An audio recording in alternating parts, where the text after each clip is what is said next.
Today I have this exciting news here.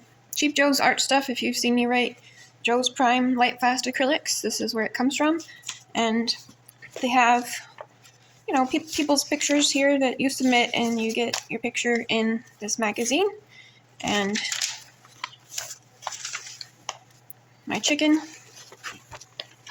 painting made it to the magazine, so he's famous. I love this painting. I don't know how I made a chicken, but there it is, so thought I'd show that to you, so at least one of my paintings is famous. It's in this magazine, and I really like Cheap Joe's Art Stuff, so if you're interested, check them out. I also wanted to say thanks to all of my subscribers.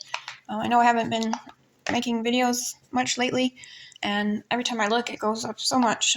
I did a 3,000 subscriber giveaway, and somehow the 4,000 and 5,000 crept up on me, so I have to do that giveaway pretty soon.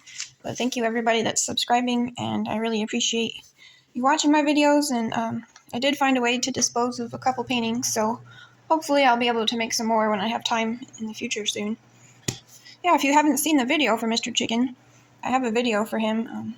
I don't know which number it is, I'll put it in there later, but if you wanted to see how this chicken turned out, it wasn't a very popular video, but I thought it was really cool to make the chicken, so if you're interested, you can go back and see how Mr. Chicken was made with the split cup.